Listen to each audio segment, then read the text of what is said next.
Hey guys, Kevin Cage back with another daily cryptocurrency update. Welcome to the channel. Like and subscribe if you like what you see, and let's get right into the information today. So I did see something that was a good analogy the other day that I wanted to start things off with, and people are questioning, okay, well, distributed ledger technology is important, blockchain is important, and it will be implemented into the financial system in some manner, whether it is record keeping or sending transactions. You understand that, and we can kind of level the playing field and decentralize everything and democratize the world of finance, but actually going to other sectors as well, both private and public, whether it's healthcare, supply chain management, anything. It's simply just a database, and blockchain is a specific type of DLT. Now people say, okay, well, why do you need a cryptocurrency? And that's another form of FUD. When people do not understand the system, they say, well, you don't need a cryptocurrency, but you do, because blockchain without having a coin, a means of transferring value, is just like having a market without money. You need it. It is literally the lifeblood of the entire system, and it allows it to function. All right. So just want to emphasize that. I was reading that somewhere. May have been Twitter, may have been this one really long article I read the other day that I think I referenced in another video recently, but just wanted to start things off with that. So basically, blockchain without a coin is just like a market without an economy. I mean, a market without money, because you need a means of transferring value. So the XRP ledger is the form of blockchain. Really, it's just a bunch of ledgers, and you're using XRP. So right here, I do not know how to pronounce this person's name, and we're just going to say Craig369, Craig, whatever you want to say. Anyways, we're going to take a look at this picture, and it says the most used term in terms of cryptocurrency has a higher depreciation, XRP, and less used has a lower depreciation, Bitcoin. And this is just a critical way of looking at it.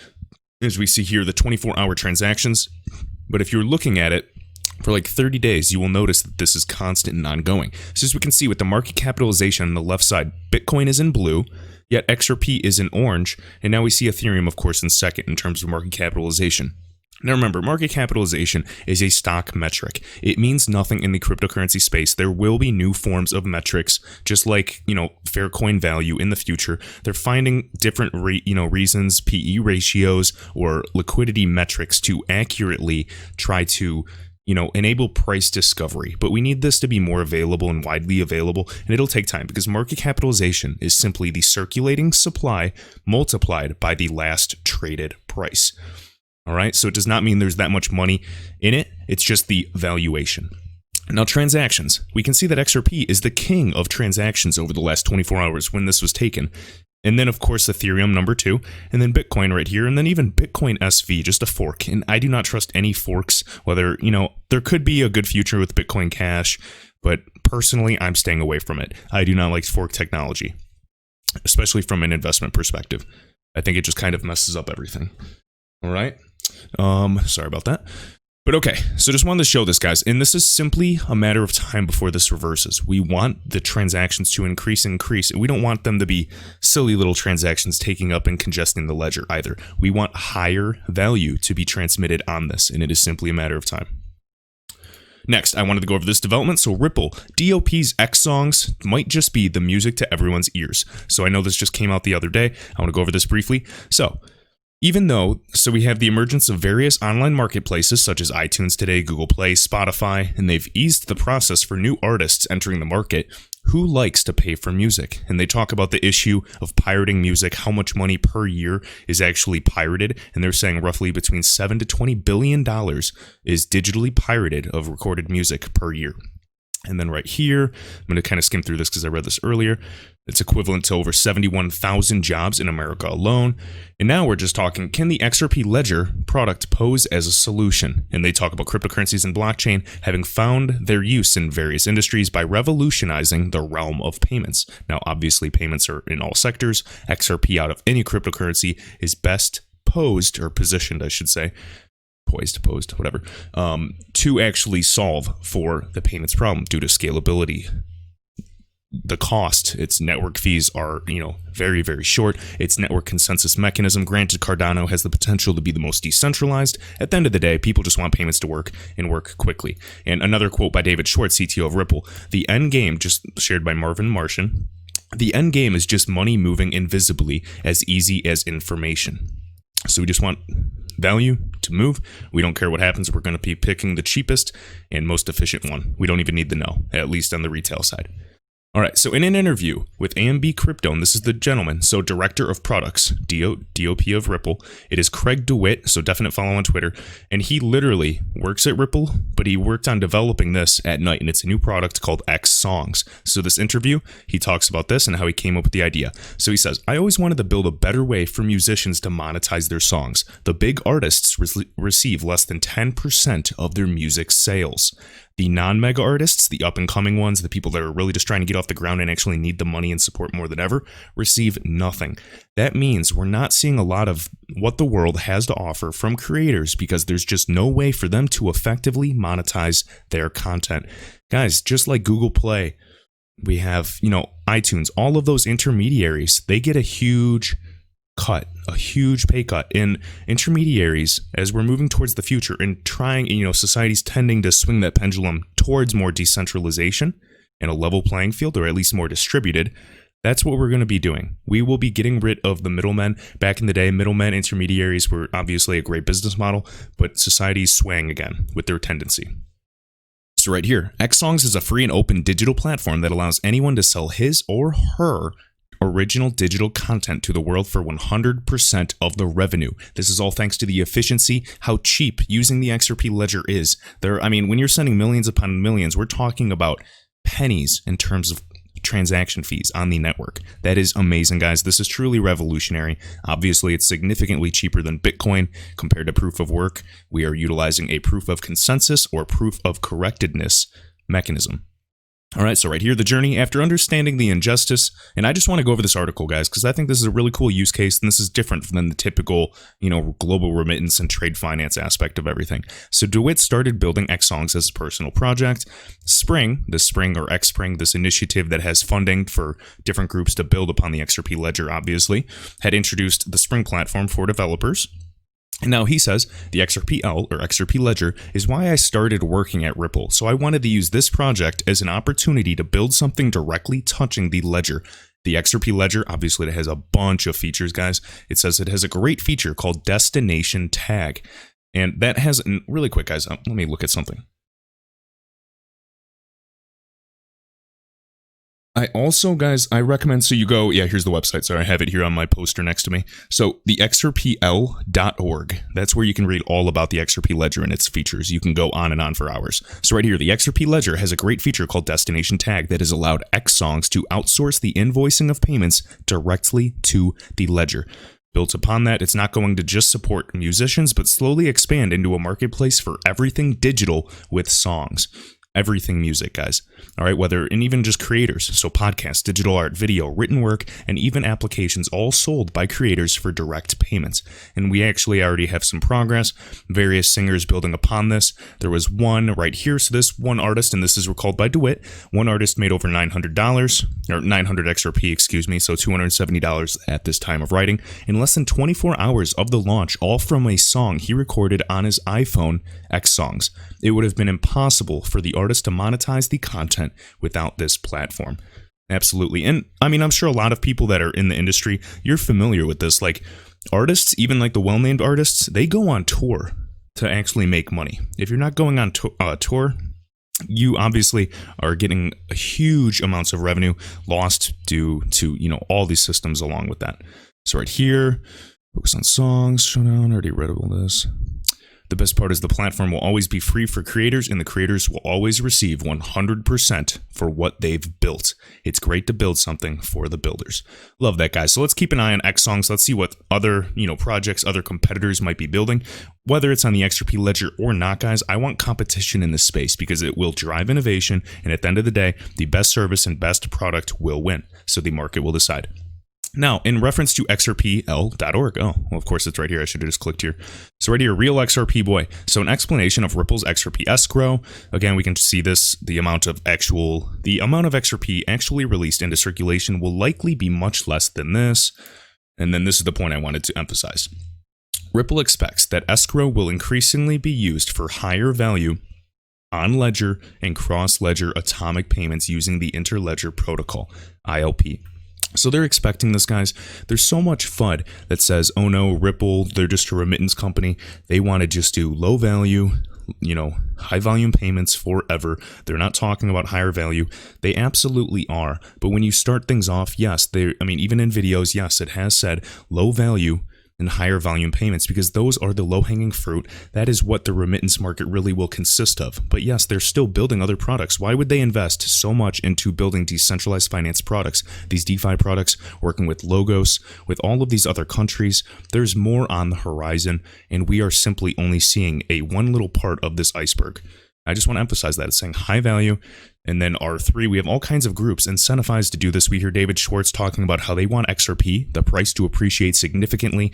Even Sam I Am, to the Lifeboats, had a great point regarding Amazon and their stock price performance in the past. There were periods, obviously, Amazon, the stock, went over $2,000 at one point, but now maybe it's over $1,500, $1,600. I'll have to check the stock price. But there was a point, a few year period, whether it was 18 months or 3 years, where it just went back low. We're talking 80, 90% correcting and just sitting there low. Everyone thought it was a fluke. They were done. And internet companies back then were volatile. It was a whole new market. And Sam even says, yes, but they were building the infrastructure. The things that they did when it was all bloody, when nobody believed in them, was what was so important and built that foundation for them to build that skyscraper. And I see this. I see the parallels running with XRP, with Ripple, with the whole XRP ecosystem, whether it's Spring, Coil, R3, SBI. We have so many groups working on this. So I just want you guys to stick to the facts. I might have confirmation bias, of course I do.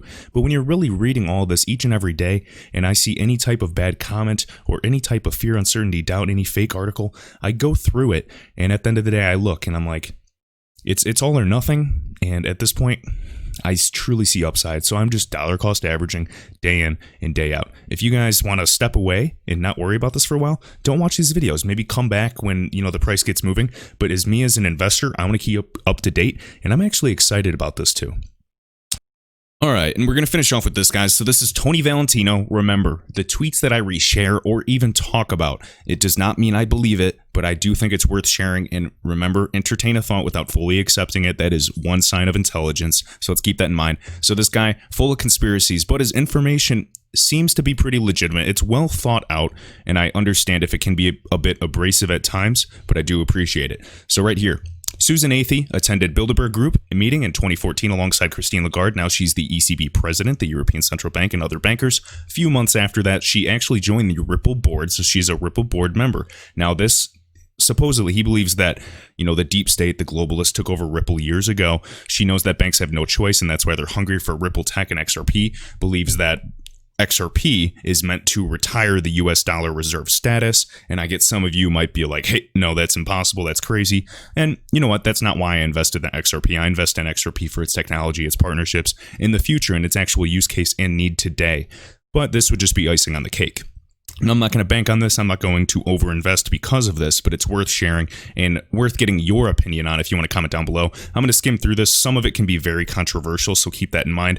But typically, a reserve currency lasts every 100 years, and then it's replaced. And a lot of people say it's impossible. XRP will never be the primary global bridge asset or settlement mechanism, and that's fine. I get that. Obviously, it's pretty crazy to think of something so revolutionary coming, even though society, we look back and we wish we could have predicted it, but to say a lot of things that we say today, it would have been crazy to say that we're holding these, cell phones in our pocket and they can do everything from being a calculator, flashlight, you can shop on it, watch video, communicate, text, email. No, you would never have that vision even, 30 to 50 years ago. You'd never think it's possible. So anything's possible. Now, the whole conspiracy about it being the global bridge asset plans within plans for a long time. Hey, who knows? It's anybody's guess. And even with the special drawing rates, the SDR of the IMF, some people said, yes, it will be in the special drawing rates basket. And actually, someone confirmed this. I believe it was during Swell. I don't know if they were with Ripple or with government regulations, but they said, yeah, it's not far-fetched if it was accompanied with other digital assets as well. And keep in mind, the central bank digital currencies have been in development for 3+ years. They pointed one direction, told us to look there, while they were working on something with their hand behind their back. They're going to level this playing field. It's just like any financial boom. Set the infrastructure, allow banks to custody the assets, invest in the hedge funds that hold cryptocurrencies, and then it's game time for them to make money off the market and everyday people as always. And I'm not trying to be cynical, that's just my point of view. So very controversial here, but it's worth entertaining just in case this were true in some manner, even if it was 1 to 5% of, being a bridge asset, because they can still use the XRP ledger and settle with whatever currency. But typically when, the cheapest route is XRP, it will settle through XRP rather than using some other thing or an IOU. All right. Talking about teaming up instead of Ripple going one by one with partnerships, teaming up with Finastra. Again, they provide software to, over 9,000 banks. This says thousands of banks. It's over 9,000 banks. And then Temenos, which I covered, over 3,000 plus banks. All right. Talking about, the 50 billion escrow, the plus amount right here at value can keep them wealthy for the future and allow, some form of control as well. Keeping the price low to scare away the retail investor. It's a done deal. There's no plan B. The banks need the liquidity. And keep in mind with all the QE, quantitative easing that the Federal Reserve is doing, these huge companies are buying back their own stocks, artificially blowing up the stock market and making it go up. We think that that's economic prosperity. I say this in every video. That's not a good sign. Now, keep in mind, there was somebody saying this today, or, I read it somewhere. Maybe it was Digital Asset Investor quoting somebody. But basically, just saying, if this economic prosperity that we're seeing in quotations is due to, or primarily due to, these global companies, these large companies buying their own stocks back, don't expect it to be sustainable or healthy and expect a correction, whether that is a recession or just another big dip. So keep that in mind. But again, XRP meant to retire the US dollar as the reserve status and be a global reserve currency. We will see. Again, Ripple, even on their insight page back in the day, years ago, it still said XRP to be the digital reserve currency. Can it be in a basket and assist with that and somehow utilize the XRP ledger? Yes. And if I haven't said it already, I'm investing in the XRP for its use case. None of the conspiracy stuff. The conspiracy stuff is just icing on the cake in case it's true. I want to hear your thoughts. If you say this is complete BS, don't talk about this anymore just because the price is low, that's fine. I get it. I would be frustrated too. But, I've always held this and I know what's coming in the next few years. You can say I don't, but I'm willing to kind of bet everything because I see such a future. I'm following up the developments. There's an ecosystem built around this for DeFi, even Kava Labs, Sologenic. There's a bunch of groups building upon this. There's a bunch of money involved in this, and we're still early, believe it or not. When the price is low, this would literally be the worst time to sell, to just give up and sell at, all-time prices. No, I don't buy high and sell low, guys. I'm here for the long term.